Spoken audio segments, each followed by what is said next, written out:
주 안에 있는 나에게 딴 근심이 있으랴. 십자가 밑에 나아가 내 짐을 풀었네. 옛 신앙 선조들이 불렀던 이 고백을 이어 부르며 오늘도 주님의 자녀들이 십자가 밑으로 나왔습니다. 두려움이 변하여 기도가 되고 한숨이 변하여 노래가 되는 신앙의 신비. 우리는 이 놀라운 믿음의 세계를 날마다 경험하기에 오늘도 주님의 이름을 찬양하며 십자가만을 바라봅니다. 늘 함께 하실 것을 약속하시고 끝까지 지켜주실 것을 약속하신 주님, 우리의 앞길이 여전히 멀고 험하지만 오직 주님만을 따라가길 원하오니 우리의 인도자 되어 주셔서 우리가 약속받은 그 나라 가기까지 늘 보호하여 주시옵소서. 어제 장로님, 집사님, 형제의 골수 이식이 잘 이루어지게 하시고 새로운 가능성을 열어주신 하나님, 진정 두려움이 변하여 기도가 되고 한숨이 변하여 기쁨의 노래가 되는 역사를 이루어 주시는 줄 믿고 감사를 드립니다. 골수 이식이 잘 안착되게 하시고 부작용이 없이 새로운 생명력으로 온몸의 세포들과 소통케 하시기를 원합니다. 온전한 치유가 이루어지도록 주님께서 역사하여 주시옵소서. 오랫동안 암과 씨름하며 항암의 과정을 이겨내며 하루하루를 살아가는 우리 성도님들도 오늘 새 날을 맞습니다. 역전의 역사, 우리의 고통과 신음이 신명나는 노래가 되는 하나님의 은혜를 우리 성도님들이 오늘 모두 경험케 하여 주시옵소서. 오늘도 나를 위해 일하시는 하나님을 단단히 믿으며 소망 가운데 주님을 바라봅니다. 십자가 밑에서 주님의 도우심을 구하는 모든 이들이 오늘 주님의 응답을 받게 하여 주시옵소서. 뇌출혈로 쓰러진 후 혼수 치료 중인 권사님을 위해 간절히 기도합니다. 뇌가 붓고 혈관이 압박을 받아 뇌 경색이 더해져 위중한 상태입니다. 뇌출혈 때문에 항혈전제를 쓸 수도 없어서 주님만 의지하며 기도합니다. 히스기야의 해시계를 누리신 하나님께서 만져주시고 치료하여 주시기를 원합니다. 간절한 마음으로 기도하는 가족들과 이 기도에 함께하는 믿음의 동역자들의 간구를 들으시고 주님 치료의 문을 열어 주시옵소서. 붓기가 빠지고 뇌압이 정상화되고 뇌출혈로 고인 피를 제거할 수 있는 상황으로 인도하여 주시옵소서. 수술을 받고 의식을 회복하는 은혜를 내려주시기를 원합니다. 진정 두려움이 변하여 기쁨의 노래가 되도록 주님 함께하여 주시옵소서.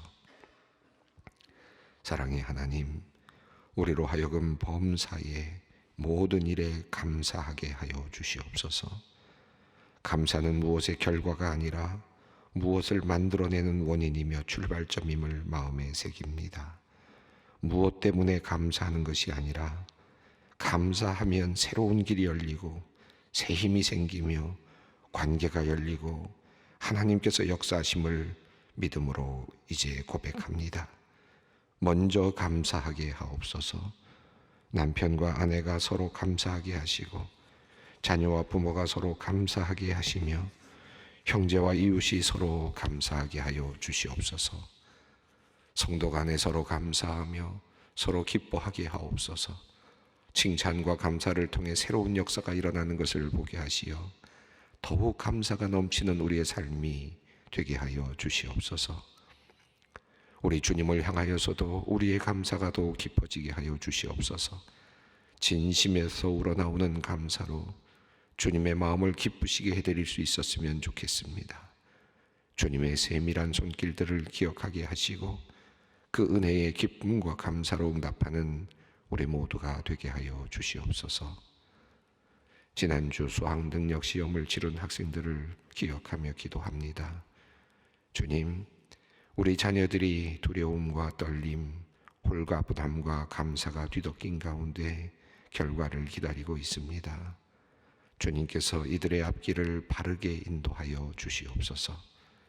하나님, 우리 자녀들이 하나님 안에서 다양한 꿈을 꾸고 자신 안에 있는 무한한 가능성과 재능을 발견할 수 있었으면 좋겠습니다. 그저 세상이 바라는 그런 규격화된 인간이 아니라 무한하신 하나님의 창의성을 닮아 하늘을 날아가는 꿈을 꾸는 그런 멋진 자녀들, 아이들, 사람들 되게 하여 주시옵소서. 앞에 놓인 결과에 일희일비하는 것이 아니라 주님의 손 붙잡고 힘껏 날아가는 그런 우리의 자녀들이 되게 하여 주시옵소서. 이번 주간부터 각 지구의 성경 공부가 방학이 들어갑니다. 한 해 동안 각 지구 사역을 위해 헌신한 교구장과 구역장, 성경 공부의 반장, 그리고 봉사자들, 각 공동체의 회장과 임원들 주님께서 위로하여 주시옵소서. 구성원들을 한 명 한 명 돌아보고 그들을 위해 기도했던 시간들을 주님께서 아십니다. 말씀을 더 잘 배울 수 있는 환경을 만들기 위해 이른 새벽부터 간식으로 찬양 준비로 섬긴 손길들을 아십니다. 공동체의 기도회와 원례회를 준비하고 하나님의 사랑이 필요한 것을 살피고 사역자들을 돌본 따뜻한 마음을 주님께서 아십니다. 주님께서 큰 기쁨을 주시고 가정마다 복을 내려 주시옵소서. 하나님, 새롭게 구성되어 활동 중인 온라인 교구와 교구를 섬기는 교구장, 구역장, 봉사자들을 위해 또한 기도합니다. 새로운 매체 안에서 새 길을 모색하며 성도들과 구역 식구들을 돌보는 모든 봉사자들에게 하늘의 지혜를 주시고 큰 은혜를 내려 주시옵소서. 온라인이라는 우리가 미처 알지 못했던 공간을 통해 주님의 은혜가 전달되고 기도가 이루어지며 신앙의 성장이 이루어진다는 것이 놀랍습니다. 성령님께서 모든 과정과 일에 함께 하셔서 모든 모임과 활동이 주님의 은혜 가운데 성과가 있게 하여 주시옵소서. 이제 주님 말씀 앞으로 나아갑니다. 주님의 말씀이 나의 발의 등불이 되기를 원하오니 우리의 길을 비추어 주시옵소서. 우리 주 예수 그리스도의 이름으로 기도드립니다. 아멘. 오늘 주시는 하나님의 말씀은 신명기 31장 30절로 32장 14절까지 말씀입니다. 함께 본문 말씀을 봉독하도록 하겠습니다. 그리고 모세가 이스라엘 총회에 이 노래의 말씀을 끝까지 읽어 들리니라. 하늘이여 귀를 기울이라. 내가 말하리라. 땅은 내 입의 말을 들을지어다. 내 교훈은 비처럼 내리고 내 말은 이슬처럼 맺히나니 연한 풀 위 가는 비 같고 채소 위에 단비 같도다. 내가 여호와의 이름을 전파하리니 너희는 우리 하나님께 위엄을 돌릴지어다. 그는 반석이시니 그가 하신 일을 완전하고 그의 모든 길이 정의롭고 진실하고 거짓이 없으신 하나님이시니 공의로우시고 바르시도다. 그들이 여호와를 향하여 악을 행하니 하나님의 자녀가 아니요 흠이 있고 비뚤어진 세대로다. 어리석고 지혜 없는 백성아, 여호와께 이같이 보답하느냐? 그는 내 아버지시요 너를 지으신 이가 아니냐? 그가 너를 만드시고 너를 세우셨도다. 옛날을 기억하라. 역대의 연대를 생각하라. 내 아버지에게 물으라. 그가 내게 설명할 것이요 내 어른들에게 물으라. 그들이 내게 말하리로다. 지극히 높으신 자가 민족들에게 기업을 주실 때에 인종을 나누실 때에 이스라엘 자손의 수요대로 백성들의 경계를 정하셨도다. 여호와의 번개는 자기 백성이라. 야곱은 그가 택하신 기업이로다. 여호와께서 그를 황무지에서 짐승이 부르짖는 광야에서 만나시고 호위하시며 보호하시며 자기의 눈동자같이 지키셨도다. 마치 독수리가 자기의 보금자리를 어지럽게 하며 자기 새끼 위에 너풀거리며 그의 날개를 펴서 새끼를 받으며 그의 날개 위에 그것을 엎는 것 같이 여호와께서 홀로 그를 인도하셨고 그와 함께한 다른 신이 없었도다. 여호와께서 그가 땅의 높은 곳을 타고 다니게 하시며 밭에 소산을 먹게 하시며 반석에서 꿀을 굳은 반석에서 기름을 발게 하시며 소의 엉킨 젖과 양의 젖과 어린 양의 기름과 바산에서 난 숫양과 염소와 지극히 아름다운 밀을 먹이시며 또 포도주배의 붉은 술을 마시게 하셨도다. 아멘. 모세가 이제 율법을 다 말한 후에 이제 율법책을 기록하게 했습니다. 우리가 지난 시간에 읽었던 내용입니다. 그리고 그 율법책을 레위인들에게 이제 명령해서 언약궤 옆에 두어라라고 하는 그런 명령을 내렸습니다. 그리고 그 명령과 함께 이제 모세는 마지막으로 이스라엘 백성들이 결국은 하나님을 배반할 것이다라고 하는 예견을 했죠. 여기까지가 우리가 읽었던 말씀입니다. 그리고 앞서서 그 말을 하기 전에 모세는 하나님께서는 노래를 지어서 이스라엘 백성들에게 증거를 삼아라. 이제 그들이 결국은 배반을 할 터인데 그들의 노래에 그것을 심어두어서 나중에 그들이 노래를 부르면서 그 노래 속에서라도 기다리시는 하나님을 알 수 있도록 하기 위해서, 그리고 그들이 왜 여기에 있는지, 왜 그들이 지금 실패하고 있는지를 알 수 있게 하기 위해서, 그것을 증거로 삼기 위해서 노래를 지어서 부르게 하라라고 하는 그런 말씀이 있었습니다. 자, 그 노래가 뭘까 궁금해 했는데 이제 오늘부터 이 노래가 이제 시작이 됩니다.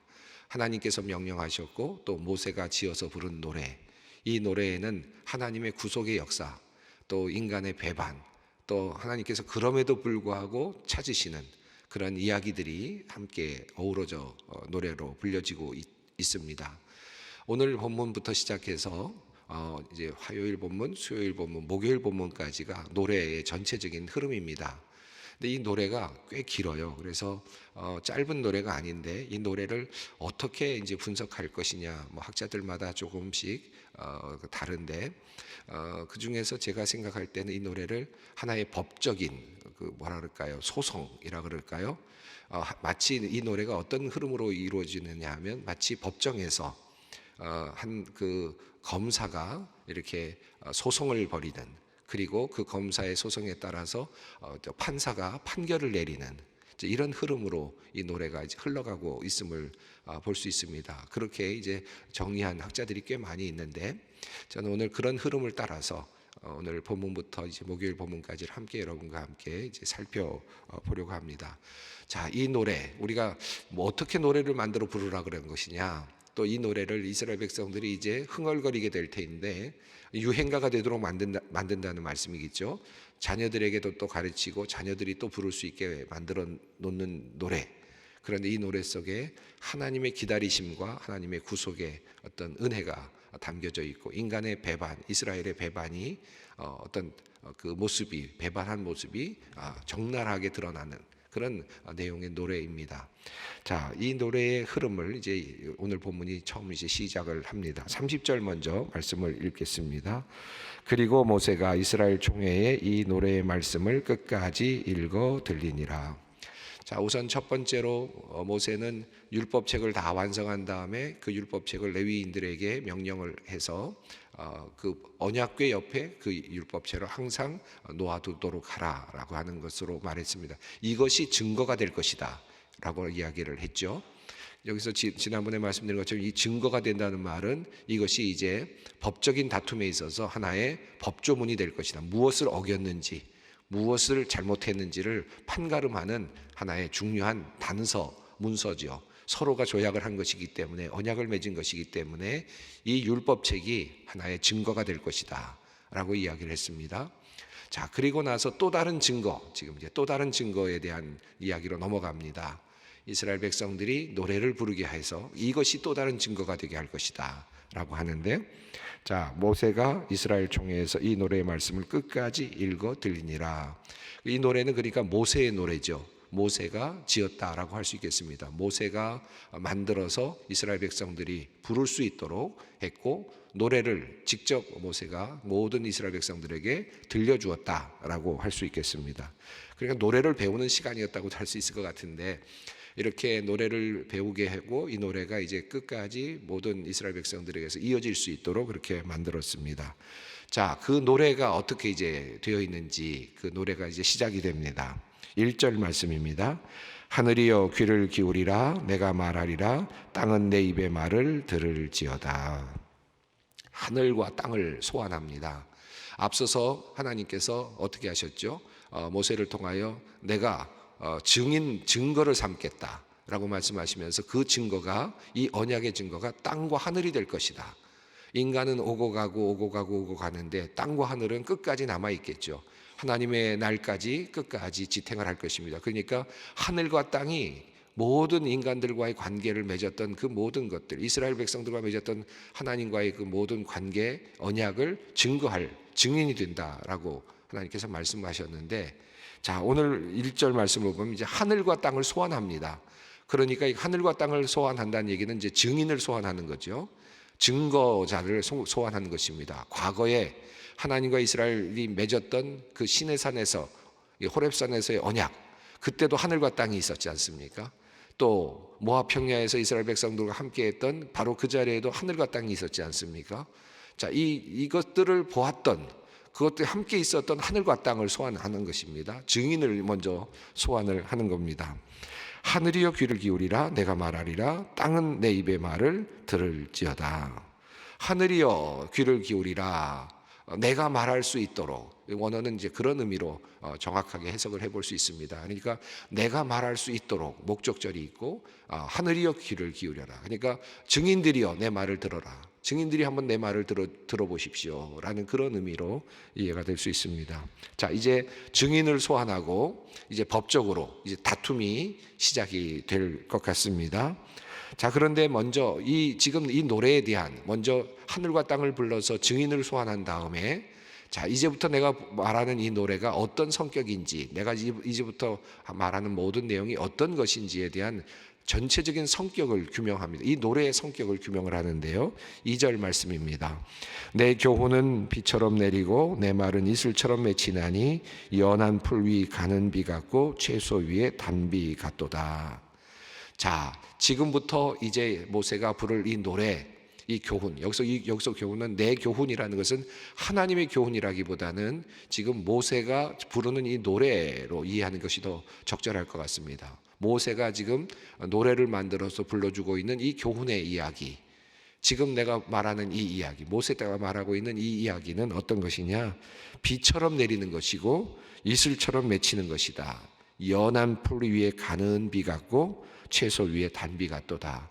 그러니까 이게 어떤 의미입니까? 생명과 같다, 그런 것 아니겠습니까? 생명을 주는, 생기를 북돋우는, 살리는 그런 것이다. 내 교훈은 지금 살리는 교훈이다. 죽었던 것들을 살려내고 생명력을 부어주고 다시 일어날 수 있도록 해주는, 생기를 품는 그런 교훈이다 라고 하는 그런 이 교훈의 성격을 이야기하고 있습니다. 그러니까 이 교훈은 증거로서의 교훈인데, 이것은 죽이는 교훈이 아니라 도리어 살리고자 하는 교훈이다 라고 하는 것을, 그 성격을 보다 더 분명하게 말하고 있습니다. 자, 이렇게 증인들을 소환하고, 그리고 증인이라고 하는 것은 사람을 말하는 거예요. 증거자를 지금 소환한 거죠. 땅과 하늘을 지금 소환했습니다. 그리고 나서 내가 지금 이제 말하고 있는 이 교훈이, 이 말이 어떤 것이냐 하면 이슬비 같은 것이고 단비 같은 것이다. 그러니까 사람들이 이것을 통해서 생명을 얻었으면 좋겠다라고 하는 그런 의도를, 분명하게 목적을 말한 다음에 이제 이야기를 시작합니다. 이제부터는 법적인 다툼의 형식을 따라서 하나의 그 흐름을 만들어 가고 있습니다. 자, 우선 하나님이 어떤 분이신가, 제가 3절부터 6절까지, 그러니까 1절부터 6절까지 전체적으로 하나의 큰 서론에 해당한다고 할 수 있겠는데, 법적인 다툼에 있어서 지금 그 논지가 무엇인지를 좀 분명하게 하고 있는 부분이 바로 1절부터 이제 6절까지 내용이라고 할 수 있겠습니다. 그 중에서도 3절부터 6절이 이제 본 내용, 지금 그 하나의 법적인 다툼에 있어서 가장 문제가 되는 부분이 무엇인지를 한마디로 이제 한 부분으로 요약하고 있는 부분이라고 할 수 있겠는데, 우선 첫 번째로는 하나님은 누구신가에 대해서 먼저 이야기를 합니다. 3절과 4절인데요. 먼저 3절을 읽습니다. 내가 여호와의 이름을 전파하리니 너희는 우리 하나님께 위엄을 돌릴지어다. 자, 이제 법적인 다툼을 하려고 하는데, 그 법적인 다툼에서 지금 나타날 그 대상자들이 있는데, 한 분은 하나님이십니다. 또 한 분은 이스라엘 백성입니다. 자, 이 하나님과 이스라엘 백성 사이에서 어떤 일이 일어났는지를 지금 법적인 다툼의 형식을 통해서 이야기를 지금 풀어가려고 하는 것입니다. 자, 먼저 하나님에 대해서 소개하는데 하나님의 이름을, 여호와의 이름을 이야기합니다. 여호와라는 분, 여호와의 이름을 내가 이야기하겠다. 그분은 뛰어난 분이셔서 그래서 그분에게는 위엄을 돌려야 한다. 그분에게는 마땅한 존경을 드려야 할 만한 분이시다. 하나님에 대해서 먼저 이야기를 합니다. 자, 마치 아무것도 모르는 그런 법적인 곳에서 하나님을 소개하는 것처럼 이렇게 소개를 하고 나서 이 노래는 계속해서 그 하나님이 어떤 분이신지를 보다도 분명하게 4절에서 요약합니다. 한번 4절 읽습니다. 그는 반석이시니 그가 하신 일이 완전하고 그의 모든 길이 정의롭고 진실하고 거짓이 없으신 하나님이시니 공의로우시고 바르시도다. 여기서 반석이라는 표현이 나왔는데요. 이 앞으로도 이 오늘 본문에서 계속해서 내일 본문, 모레 본문에서 계속해서 반석이라는 단어가 계속 반복됩니다. 여기서 반복되면서 반석이라는 의미는 하나님을 의미하고 진실되신 하나님, 그 길이 올바르신 하나님을 표현하는 하나의 상징적인 그 언어로 그렇게 계속 이어지게 됩니다. 여기서 처음 이제 등장하게 되는데 이 본문은 원어로 보면 이 영어로 보는 여러분 보시는 것과 비슷하게 조금 더 가깝게 해석이 될 수 있습니다. 여기 4절에서 하나님은 어떤 분이시냐? 하나님은 반석이시다. 그리고 하나님은 진실하신 하나님이시다. 이렇게 두 개로 크게 보면 두 개로 나누어집니다. 하나님은 반석이시다.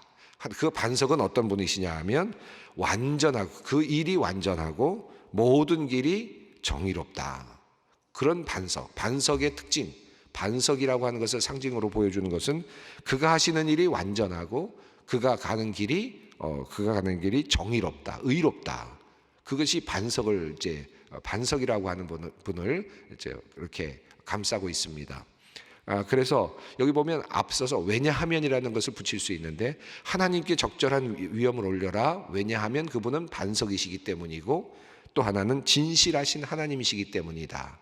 그 진실하신 하나님은 어떤 분이시냐 하면 거짓이 없고 의로우시고 그리고 바르시다, 올바르시다. 이렇게 구성이 되어 있습니다. 4절 우리 한글로도 뭐 충분히 그 내용은 다 들어 있습니다만은 조금 이제 구별해서 말씀드린다면 하나님께 위엄을 돌려야 된다. 왜냐하면 그분은 반석이시기 때문이다. 그리고 진실된 하나님이시기 때문이다. 반석은 어떻습니까? 올바른 일을 하시고 그리고 그의 길이 정의롭다.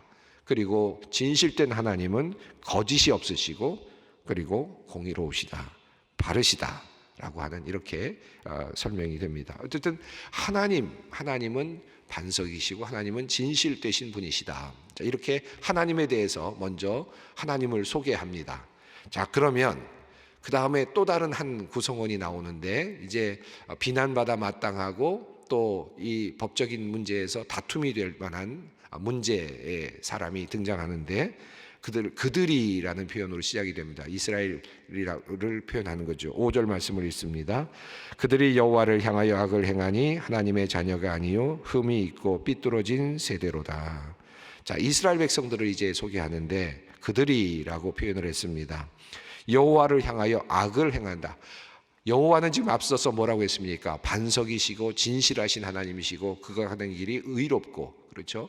이렇게 하나님에 대한 표현을 했는데, 그런데 그런 하나님을 향하여 그들이 악을 행하였다. 하나도 잘못함이 없으신 그분에게 이스라엘 백성들이 악을 행하였다라고 하는 이제 죄목을 이야기합니다.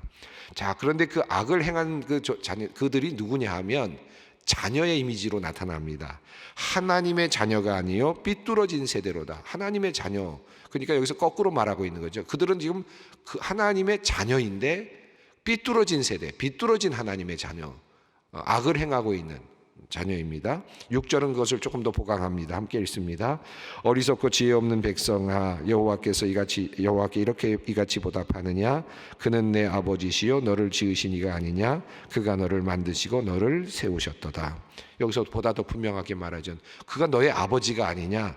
그가 너를 지으신 이가 아니냐? 너를 만드시고 너를 세우신 이가 아니냐? 그런데 어떻게 완전하신 그 하나님, 반석이신 그 하나님을 너희가 향하여서 악을 행하느냐? 삐뚤어진 세대다. 라고 말을 합니다. 자, 그러니까 하나님과 이스라엘의 관계는 지금 아버지와 아들의 관계라고 하는 사실을 드러내고 있습니다. 하나님께서 이스라엘 백성을 지으셨다고까지 얘기하는데 그 자녀들이 비뚤어졌습니다. 비뚤어진 세대입니다. 하나님을 향하여 악을 행하고 있습니다. 이게 전체적인 지금 그 법적인 지금 그 문제를 시작하는 하나의 주된 큰 그 주제 내용이라고 할 수 있겠습니다. 자, 그리고 나서 이제 조금 이제 그 큰 주제를 다 이야기한 후에 이제 조금 길게 풀어가기 시작합니다. 이제 과거를 회상해 가기 시작하는데요. 오늘 본문은 이제 과거에 하나님께서 어떻게 이스라엘 백성들을 다루셨는지, 의로우신 하나님께서 이스라엘 백성들을 어떻게 도우셨는지에 대한 이야기입니다. 자, 7절 말씀 읽습니다. 옛날을 기억하라, 역대의 연대를 생각하라, 내 아버지에게 물으라, 그가 내게 설명할 것이요, 내 어른들에게 물으라, 그들이 내게 말하리로다. 어찌 보면 좀 억울한 듯한 느낌이 들지 않습니까? 내 아버지에게 한번 물어봐라, 과거를 한번 돌아봐라, 옛날을 한번 기억해봐라, 얼마나 놀라운 일들이 있었느냐, 하나님의 손길이 얼마나 놀라웠느냐. 자, 이 이야기를 지금 하고 싶은 그런 상황에서 서론을 지금 끌어가고 있습니다. 자, 8절 9절은 이런 내용입니다. 지극히 하나님께서 민족들을 나누실 때에 이스라엘 백성들에게 땅을 하나씩 하나씩 나누어 주셨다는 것이죠. 그것을 기업으로, 다시 말하면 그들의 몫으로 나누어 주셨다라는 것이 8절입니다. 자, 그리고 나서 하나님은 그러면 어떤 기업을 가지셨느냐? 하나님은 땅을 기업으로 가진 것이 아니라 사람을 기업으로 가지셨는데, 그 사람을 몫으로 가지셨는데 그 몫이 누구였느냐 하면 바로 배반하고 있는 이스라엘 백성들을 자기의 것으로, 자기의 기업으로, 자기의 분깃으로 만드셨다라고 하는 내용이 8절과 9절입니다. 그분은 어떻게 그렇게 만드신 다음에 이스라엘 백성들을 지도하셨는지 10절 말씀입니다. 함께 읽습니다. 여호와께서 그를 황무지에서 짐승이 부르짖는 광야에서 만나시고 호위하시며 보호하시며 자기의 눈동자같이 지키셨도다. 황무지에서 눈동자같이 지키시고 짐승이 부르짖는 광야에서 호위하셨다. 하나님의 그 섭리, 이스라엘 백성들을 지키셨던 모습이 나타납니다. 이 11절이 참 흥미로운데요. 11절을 한번 읽어보겠습니다. 마치 독수리가 자기의 보금자리를 어지럽게 하며 자기의 새끼 위에 너풀거리며 그의 날개를 펴서 새끼를 받으며 그의 날개 위에 그것을 엎는 것 같이. 이건 이미 우리가 많이 들어서 알고 있습니다만, 독수리가 자기 그 새끼들을 키우는 방법이 있다지 않습니까? 높은 그 벼락 위에다가 어느 새들도 닿지 못할 곳에 새끼를 놔두고는 새끼를 떨어뜨린다고 하는 거 아니에요? 그래서 여기서 지금 보면은 보금자리를 독수리가 어지럽게 한다는 말은 보금자리에 그냥 가만히 앉아 있는 새끼를 그 너풀거리는 그 바람길을 통해서 이 새끼를 몰아내는 그런 거죠. 그 둥지에서 몰아내는 겁니다. 그러면 어떻게 됩니까? 바닥으로 떨어지겠죠. 벼랑에서 떨어집니다. 그 떨어질 때 어떻게 하느냐? 이 날아가서 독수리가 그 새끼를 다시 위에서 받치는 거죠. 받아서 엎는다는 겁니다. 그렇게 해서 날개짓을 할 수 있도록 만들어주고, 그를 결국은 독수리가 되게 하는 그런 그 독수리의 교육법이라고 할 수 있겠죠. 그 이야기를 지금 하고 있습니다. 그래서 너풀거려서 그 안에 안주하게 하지 않고 결국은 떨어뜨리고 광야로 몰고, 그리고 벼랑에서 떨어뜨리게 하시면서, 그러나 거기서 날개짓을 하게 하신 다음에 다시 받고, 다시 받아서 다시 둥지에 갖다 놓는, 이런 것을 통해서 진정한 독수리가 되게 하시려는 하나님의 의도, 이런 하나님의 의도를 지금 보여주고 있습니다. 이렇게 하나님께서 이스라엘 백성들을 키우시고 그들에게 힘을 주시기를 원하셨다. 자, 이 이야기의 흐름이 계속해서 이어집니다. 반석에서 꿀을 얻게 하시고, 그리고 젖과 양과 그리고 모든 것들을 얻을 수 있게 하셨다. 하나님께서 이렇게 너희들을 돌봐 주셨다. 자, 여기까지가 지금 오늘 본문이 말하고 있는 것입니다. 다음 본문은 어떻게 시작이 되느냐 하면 그러나라는 말로 시작이 돼서, 이러한 하나님을 향하여서 너희가 어떻게 했느냐라고 하는 이제 또 다른 이야기의 흐름이 시작이 됩니다. 예, 이스라엘 백성들을 그렇게 정말 아끼시고 자기의 자녀 삼으시고 의롭게 인도하신 하나님, 그 하나님 먼저 기억을 하도록 하는 지금 모세의 노래 부분을 우리가 읽었습니다. 오늘 우리도 한번 생각해 보시죠. 하나님께서 나를 어떻게 하시는가. 저는 이 독수리의 날개짓 한번 깊이 생각하시면서, 나를 벼랑에서 떨어뜨리지만 그러나 하나님께서는 나를 더 그 날개, 신앙의 날개짓을 하게 하기 위해서 하나님께서 그렇게 하시는구나, 그렇게 하셨구나 하는 마음으로 하나님의 그 섭리, 하나님의 마음을 한번 이해해 보았으면 좋겠습니다. 함께 기도의 자리로 나아가겠습니다. 하늘에 계신 우리 아버지, 아버지의 이름을 거룩하게 하시며 아버지의 나라가 오게 하시며 아버지의 뜻이 하늘에서와 같이 땅에서도 이루어지게 하소서. 오늘 우리에게 일용할 양식을 주시고 우리가 우리에게 잘못한 사람을 용서하여 준 것 같이 우리 죄를 용서하여 주시고 우리를 시험에 빠지지 않게 하시고 악에서 구하소서. 나라와 권능과 영광이 영원히 아버지의 것입니다. 아멘.